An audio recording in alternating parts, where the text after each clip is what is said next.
Good morning, students. Today I am going to discuss on the topic mercantilism and European economics. सबसे पहले मैं बताना चाहूँगी कि जो वाणिज्यवाद है मर्केंटलिज्म, जिसको वाणिज्यवाद भी बोलते हैं, ये कैसे शुरू हुआ, ताकि आपको आगे समझ में आए कि ये क्या चीज़ है, इसका एक्सपेंशन कैसे हुआ, इसका क्या इम्पोर्टेंस है। और जो ये आज मैं डिस्कस करने जा रही हूँ, जो वाणिज्यवाद है, वो यूरोपीय देशों में किस किस देश में फैला हुआ था और किस तरह से वहाँ उसको एक्सेप्ट किया जा रहा था या किस तरह की नीति अपनाई जा रही थी। तो सबसे पहले मैं बताना चाहूँगी कि जो वाणिज्यवाद है, इसकी शुरुआत लगभग हुई है 15th सेंचुरी में। 15th सेंचुरी में इसकी शुरुआत हुई है। और कैसे शुरुआत हुई होगी, तो सबसे पहले जो पुनर्जागरण आया है, रेनाइजेंस, उसके बाद जो है आप जो है यूरोप देश जो है, यूरोपीय देश, वो पूर्वी देशों के संपर्क में आए और यहीं से जो है इनका व्यापार जो है धीरे धीरे बढ़ने लगा। उसके अलावा जो है ज्योग्राफिकल डिस्कवरीज भी हुए हैं, जिसको बोलते हैं भौगोलिक अन्वेषण। इसके परिणाम स्वरूप नए नए देशों से संपर्क हुआ यूरोप का, और यहीं से अब जो इनका एक नगर से दूसरे नगर तक जो व्यापार सीमित था वो बढ़ने लगा और यह अब पूरी दुनिया में फैल गया। और उसके बाद जो है एशिया से इनका संपर्क हुआ, अफ्रीका से, जो बहुत ज़्यादा विकसित देश नहीं थे। तो इन देशों के साथ संपर्क स्थापित होने से क्या होता है कि यहाँ से रॉ मटेरियल्स ये अपने देश ले जाने लगे और बहुत सारे ऐसी वस्तु में ले जाने लगे जिनकी भारी कीमत जो है वो वसूलते थे अपने देशों में ले जाकर। और यहीं से धन का संचय जो है यूरोपीय देशों में होने लगा और यह काफ़ी तेज़ी से जब बढ़ने लगा तो यह एक क्रांति का रूप ले लेती है और इसी को बोलते हैं वाणिज्यिक क्रांति। ठीक है, तो आपको बैकग्राउंड समझ में आ गया लगभग। ये आया है आपका अर्ली मॉडर्न पीरियड भी इसको बोल सकते हैं, या फिर इसको बोल सकते हैं कि रेनाइजेंस के बाद आया है। और टाइम पीरियड क्या है, 15 to 18th सेंचुरी। और इसके जो लक्षण हैं, या फिर बोलेंगे जब वाणिज्यिक क्रांति हो रही थी तो इसमें जो जो चीज़ जो दिखाई देने लगती है, इसका जो विशेषता है, इसके जो फीचर्स है, वो सर्वप्रथम किस किस क्षेत्र में दिखाई दिए। तो ये वेनिस में दिखा, जिनोवा में दिखा, पीसा में दिखा। ठीक है, और जब ये वाणिज्यिक क्रांति होती है या मर्केंटलिज्म जब आया है तो इसमें क्या होता है, तो इसमें हम देखते हैं कि चांदी और सोने का भी आवागमन होता है या संचय होता है। तो इस जो मर्केंटलिज्म है, इसमें सोने और चांदी की ईंटों का भी बहुत ज़्यादा संचय होने लगा था। तो धातुवाद जो है वो भी यहाँ पर बहुत ही ज़्यादा देखने को मिलेगा। और जब वाणिज्यिक क्रांति के विकास और प्रगति जब होने लगती है तो इसके अंतर्गत जिस नीति का अनुसरण किया जाता है वही है आपका वाणिज्यवाद। ठीक है, और एंटोनियो सेरा जो है वो सर्वप्रथम इसके बारे में 1613 ईस्वी में एक संक्षिप्त लेख भी लिखते हैं, जिसके द्वारा हमें वाणिज्यवाद के बारे में जानकारी प्राप्त होती है। बहुत बार जब धातु, जैसे मैंने पहले ही बताया, सिल्वर और गोल्ड जो है वो बहुत ज़्यादा इम्पॉर्टेंट है मर्केंटलिज्म में। तो इस व्यापार में अधिक से अधिक जो है लोग सोना और चांदी का भंडार करना चाहते थे। और ऐसे में जो है, अब जो मिडिल एज था हमारा, उस समय रिलीजन को बहुत ज़्यादा इम्पोर्टेंस दिया जाता था। लेकिन मर्केंटलिज्म जब आता है तो हम देखते हैं कि धर्म के स्थान पर धन को बहुत ही ज़्यादा महत्व मिलने लगता है ना। और इस तरह से हम देखते हैं कि वाणिज्यवाद में जो है सोना चांदी जमा होने लगता है बहुत ज़्यादा। लेकिन एक और जमा भी हो रहा है, लेकिन दूसरी ओर इसकी आलोचना भी की जा रही है। ठीक है, क्योंकि जो धन संचय है, क्योंकि व्यापार जो होता है उसमें एक नियम है कि आपका जो धन है उसको संचय नहीं करिए, उसको इन्वेस्ट करते जाइए। इन्वेस्ट करते जाइएगा, उसका रोटेशन होता रहता है ना। तो जो ये चीज़ है, इस पर भी बात होगी आगे, अगर हम जब पढ़ेंगे कि कौन कौन से देश कौन सी नीति अपनाती है, कौन सक्सेसफुल होता है, कौन सक्सेसफुल नहीं हो पाता है ज़्यादा। तो इसमें ये रोटेशन बहुत मायने रखता है ना। और आगे जो है, ये जो मर्केंटलिज्म, ये जो वर्ड है या फिर जो इसका यूज़ सर्वप्रथम किसने किया था, तो ये एडम स्मिथ ने किया था सबसे पहले, अपना जो बुक है उसमें 1776 में। ठीक है, वाणिज्यवाद जब आया है तो इसके बारे में अलग अलग लोगों ने अलग अलग विचार दिए हैं। और इसमें मार्क्सिस्ट जो हैं, मार्क्सवादी लोग जो हैं, उनका मानना रहता है कि ये जो है ये जो मर्केंटलिज्म है, ये मोनोपोली है ट्रेडिंग कंपनीज का। मतलब कि व्यापारिक जो कंपनियां हैं उसका एकाधिकार जो है वही जो है वाणिज्यवाद है। ये मार्क्सवादियों का मानना है कि बड़ी बड़ी कंपनियां हैं, उनका सारे जगह एकाधिकार है कि वही व्यापार कर सकते हैं, दूसरा व्यापार नहीं कर सकता है। वाणिज्यवाद वही विचारधारा है। ठीक है, तो अलग अलग विचारकों ने अलग अलग विचार दिए हैं। और ऐसे अगर हम पूरी तरीके से इसको देखते हैं तो हम यही देख सकते हैं कि यूरोपीय देशों ने 15वीं से 18वीं शताब्दी के बीच धन एवं शक्ति को प्राप्त करने के लिए जिस नीतियों को अपनाया है वही जो है वाणिज्यवाद है। ठीक है, लेकिन जो वाणिज्यवाद है उसकी परिभाषा जितनी भी दे दी जाए, ये हर देश में अलग अलग तरीके से एक्सेप्टेंस मिला है। जैसे कि वहाँ पर अगर वहाँ की जो स्थानीय स्थिति है, वहाँ के जो राजा है या वहाँ के जो लोग हैं, उसके अनुसार जो स्थानीय स्थिति है या वहाँ का जो परंपरा है उसके अनुसार ही जो है वाणिज्यवाद को संरक्षण मिलता है। और वह हर देश में हमें अलग अलग दिखाई देता है। अब अलग अलग दिखाई देता है तो उसमें हम क्या बात करेंगे? तो अब हम देखेंगे कि सबसे पहले जो है पुर्तगाल की बात करेंगे। पुर्तगाल तो आप लोग को भी पता होगा कि इंडिया में भी आप जब मॉडर्न इंडिया पढ़ते हैं तो पुर्तगाल आए, डच आए, फ्रांसीसी आए, फिर उसके बाद अंग्रेज़ आए। तो सब लोग आते गए और इन्होंने यहाँ क्यों आए थे? तो ये सब अपनी अपनी कंपनी बनाते हैं और व्यापार करने के लिए ही आते हैं। तो पुर्तगाल जो है वो सबसे पहले इस चीज़ की शुरुआत करता है। तो पुर्तगाल जो है 17वीं शताब्दी में शुरू होता है पुर्तगाल में। और पुर्तगाल का जो व्यापार है वह मुख्य रूप से मसाला मतलब स्पाइस ट्रेड के ऊपर निर्भर था और ये इसी चीज़ पर कंसंट्रेट करते हैं।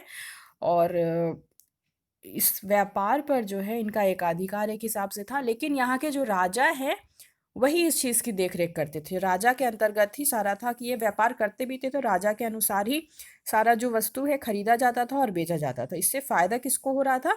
राजा को हो रहा था। और मोनोपोली भी रॉयल्टी का भी था, रॉयल्टी का ही था। ठीक है, तो ये जो है काली मिर्च का व्यापार मेनली करते थे जिसको बोलते हैं पेपर। और इस पर जो राजा है उसका एकाधिकार था, वो बहुत ही कम कीमत पर ये खरीदते थे या फिर कहीं दूसरे देश से मंगाते थे। जैसे इंडिया में भी आपको पता होगा साउथ से जो है ये मंगाते थे। और ये जो है आप पुर्तगाल के बाहर बहुत ही ज़्यादा ऊंची कीमत पर मर्चेंट्स को बेचते थे। तो इस तरह से पुर्तगाल में व्यापार चल रहा था। अब अगर स्पेन की बात की जाए तो एक है अर्थशास्त्री रिचर्ड एस डन, वो इस बारे में लिखते हैं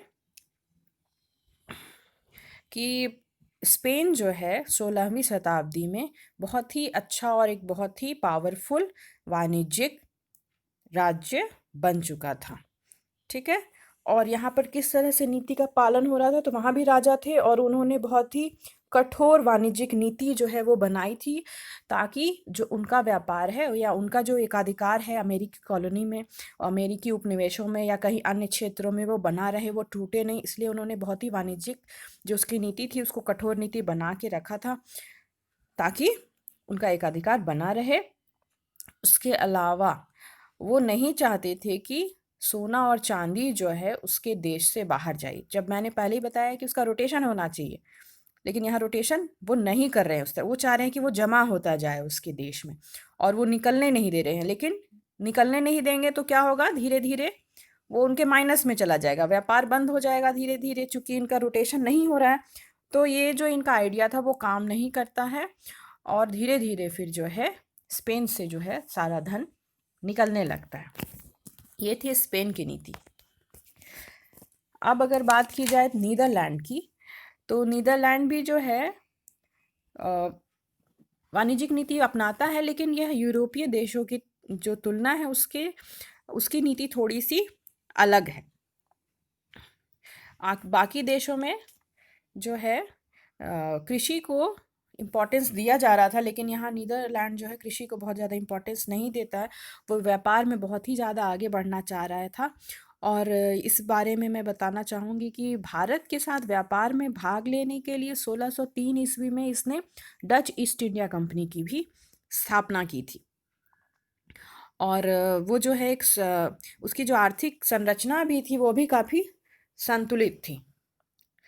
और इसी हिसाब से वो जो है उसका मर्केंटलिज्म जो है, शुरू में जिस तरह से वाणिज्यवाद की वृद्धि हो रही थी, तो नीदरलैंड जो है वो डच वाली जो कंपनी है, जितनी भी आप सुन रहे हैं, वो नीदरलैंड का रहता था और ये जो है अच्छे से आगे बढ़ रहा था। नेक्स्ट जो है वो भी बहुत इम्पॉर्टेंट है, वो कंट्री है इंग्लैंड। इंग्लैंड को तो आपको पता ही होगा कि भारत में भी उनका जो था, भारत एक उनका एक कॉलोनी ही था और यहाँ से वो व्यापार करते करते यहाँ पर पूरा उनका आधिपत्य स्थापित हो गया था, भारत गुलाम बन गया था इंग्लैंड का।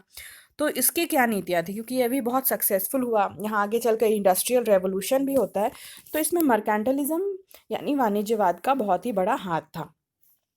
ठीक है, तो सबसे पहले क्या क्या चीज़ें ऐसी थी जिससे इंग्लैंड जो है काफ़ी आगे बढ़ा। तो सबसे पहले मिडिल एज जो है, मतलब मध्यकाल में ही इंग्लैंड पूरी तरीके से एकीकृत देश बन चुका था और वहाँ की सेंट्रल गवर्नमेंट थी, यानी कि जो केंद्रीय सरकार थी, वह भी काफ़ी मजबूत थी। ठीक है, और ऐसे में यहाँ पर जो वाणिज्यिक नीतियाँ हैं बहुत ही जल्दी लागू कर दिया गया था और इंग्लैंड ने भी वही नीतियाँ अपनाई जो फ्रांस और स्पेन ने अपनाया था। कौन सी नीति? मोनोपोली की, यानी उनका एकाधिकार है, यानी वो जहाँ भी व्यापार करते हैं तो वहाँ पर उसका एकाधिकार है, कोई और देश वहाँ व्यापार नहीं करे। और आप जब इंडिया का पढ़िएगा भी तो आप पढ़िएगा कि फ्रांस को उसने यहाँ से भगाया, या पुर्तगाल यहाँ से चले गए, डच कंपनी चली गई, तो सारे लोग जो है वो चले गए और इंग्लैंड का एकाधिपत्य जो है भारत में हो जाता। तो उसी तरह से इन लोग जिस क्षेत्र में भी व्यापार करते थे वहाँ चाहते थे कि जो है सिर्फ उनका ही व्यापार रहे और कोई देश इसमें इंटरफेयर नहीं करे। तो ये नीति मर्केंटलिज्म में इनका था। और इंग्लैंड ने ईस्ट इंडिया कंपनी की भी स्थापना की थी यहाँ पर। मतलब इंग्लैंड में स्थापना की थी ईस्ट इंडिया कंपनी की, ताकि अन्य बाहरी देशों के साथ, यानी ओवरसीज़ ट्रेडिंग कंपनीज थी ये, और इसको स्थापित करके ये व्यापार कर रहे थे। इसके अलावा नेविगेशन एक्ट भी जो था बहुत सारा इन्होंने लागू किया था। इंग्लैंड की सबसे अच्छी नीति यह थी कि इसने सिल्वर एंड गोल्ड को जो है, ये फ्रीडम ट्रेड में जो यूज़ हो रहा है, ये सब रोटेशन को इसमें बहुत ज़्यादा छूट दे रखी थी। यानी कि जो है England allowed greater freedom in trade off gold and silver, आराम से रोटेशन इनका हो रहा है। और उसके अलावा जो इंडस्ट्रीज़ वहाँ पर आ रहे थे, जैसे रॉ मटेरियल्स वो दूसरे कंट्री से ले जा रहे हैं, तो वो रॉ मटेरियल्स ला रहे हैं और इंग्लैंड में फैक्ट्रीज़ बना रहे थे। फैक्ट्री जो है, मतलब इंडस्ट्री जो है, वो बड़े बड़े इंडस्ट्री स्थापित करके वहाँ पर उस रॉ मटेरियल से वो उत्पादित कर रहे थे सामान, मतलब तैयार माल तैयार कर रहे थे। तो इस तरह से 18th सेंचुरी तक जो है इंग्लैंड जो है अपने कंपनी को, यानी कि अपना जो इंडस्ट्रीज़ है उसको प्रोटेक्शन देता है ताकि ये आराम से आगे बढ़ सके। और उसी ये जो प्रोटेक्शन उसने दिया था, इसी के चलते आगे चलकर इंग्लैंड में आपका इंडस्ट्रियल रेवोल्यूशन हो पाता है, संभव हो पाता है, क्योंकि इसको बहुत ही अच्छा से संरक्षण मिल रहा था इंडस्ट्रीज़ को। आगे अगर फ्रांस की बात की जाए तो फ्रांस थोड़ा धीरे आता है, मिडिल एज के भी लगभग अंत में, और स्पेशली जो 16th सेंचुरी तक ये जो है धीरे धीरे वाणिज्यवाद की ओर जा रहा था। और यहाँ एक वर्ड भी यूज़ होता है, कॉल्बर्टिज्म, जो 1663 से 1685 तक एक टर्म है ये कॉल्बर्टिज्म, जिसका इस्तेमाल किया जाता है कि फ्रांस की जो है परंपरागत या पारंपरिक जो है वाणिज्यवादी नीति जो है उसके लिए इस वर्ड का इस्तेमाल किया जाता है। फ्रांस की नीति थोड़ी अलग थी, वो सोचता था कि हम युद्ध करके या लड़ाई करके या ज़बरदस्ती जो है अपनी मोनोपोली किसी क्षेत्र में बना सकते हैं, और ऐसे में वो फ्रैंको डच वॉर जो है उसको भी सपोर्ट करता है और वो युद्ध की नीति पर बिलीव करता था। लेकिन वह उसकी नीति ये काम नहीं आती है, वह फेल हो जाता है, असफल हो जाता है और उसको छोड़ना पड़ता है। इसके अलावा जो है वो व्यापार में भी किस टाइप के चीज़ों का व्यापार कर रहा था, तो वो मेनली जो है लग्जरी गुड्स, यानी भोग विलास की जो वस्तुएं होती है उसका व्यापार कर रहा था। तो ऐसे में मास कंजम्पशन जो होता है, मतलब बहुत सारे लोग उसको खरीद रहे हैं, वैसा तो नहीं है, जो लोग अमीर होंगे वही खरीदेंगे, तो इस चक्कर में भी उनका व्यापार जो था बहुत ही ज़्यादा विकसित नहीं हो पाता है। ये थे मेनली जो यूरोपियन कंट्रीज़ थे, उसके बारे में मैंने डिस्कस किया। लेकिन डिस्कशन के बाद भी मैं ये भी बताना चाहूँगी कि धीरे धीरे जो है वाणिज्यवाद का पतन होने लगा। क्योंकि 18th सेंचुरी जो है वहीं तक ये जो है आपका वाणिज्यवाद चलता है और धीरे धीरे जो है इसका पतन शुरू हो जाता है। पतन क्यों शुरू होगा कि बहुत सारे जो राइटर्स हैं वो भी इसको देखते हैं अच्छे से, और नए नए विचारधाराएं आ रही थी, आइडियोलॉजीज आ रहे थे, तो इसका जो है मर्केंटिलिज्म में जिस चीज़ों को महत्व दिया जा रहा था उसकी बुराइयां होने लगती है, उसकी आलोचना होने लगती है। जैसे एडम स्मिथ ने भी अपना जो लेख लिखा है वेल्थ ऑफ नेशन 1776 में, उसने भी वाणिज्यवाद की काफ़ी उसमें आलोचना की है। ठीक है। अब वाणिज्यवाद का ह्रास कैसे शुरू हुआ, तो नई नई विचारधारा आ रही थी, उसमें ये मानना था सबका कि जब से वाणिज्यवाद आया उसमें धन को बहुत ही ज़्यादा महत्व दिया जा रहा है, मतलब मेन जो मनुष्य का जीवन है वो धन कमाने में ही लग रहा था, तो ये एक उसका माइनस पॉइंट था। धन कमाने में आप कैसे कमा रहे हैं, तो आप इंडस्ट्रीज बना रहे हैं, इंडस्ट्रीज में जो मजदूर काम कर रहे हैं उसके लाइफ को किसी तरह से इंपॉर्टेंस नहीं दिया जा रहा है। ठीक है। तो एक तरह से जो है वाणिज्यवाद के द्वारा ऐसा मानना था विचारकों का कि यह एक हिसाब से शोषण भी किया जा रहा है लोगों का। ठीक है। उसके अलावा जो है वाणिज्यवाद को कंट्रोल कौन कर रहा था, तो राजा कर रहे थे, और राजा कंट्रोल करें धन जो है बहुत बहुत ज़्यादा बढ़ने लगेगा, और जहाँ धन बढ़ने लगता है तो उनकी शक्तियाँ जो है वह भी बहुत ज़्यादा बढ़ने लगी थी। और मोनार्की का जो एज है आप देखते हैं मर्केंटिलिज्म के बाद धीरे धीरे जो है आपका जो मॉडर्न एज आएगा तो आपका मोनार्की भी ख़त्म हो रहा है, तो राजा की जो शक्तियाँ हैं वो भी बढ़ा रहा है ये मर्केंटिलिज्म, तो यह भी लोगों में असंतोष फैलाने का काम करता है। उसके अलावा जो है मर्केंटिलिज्म में ट्रेड जो है उसको सबसे पहला महत्व दिया जाता है, प्रथम स्थान उसी को दिया जाता है। सेकंड में आपका इंडस्ट्रीज आएगा यानी उद्योग आएगा, थर्ड में आपको एग्रीकल्चर को रखा जाता है। तो थर्ड में एग्रीकल्चर को रखा जाना है यानी कि कृषकों को किसी तरह का महत्व नहीं दिया जा रहा है, जो उत्पादन कर रहे हैं जो कृषक है उनकी लाइफ जो है वो बद से बदतर हो जाती है। और अभी तक आप देख रहे हैं कि हाँ व्यापार को ही अभी के एज में भी आप देखते हैं तो कृषकों की स्थिति सबसे खराब है, जबकि वो उत्पादन वही कर रहे हैं, है ना।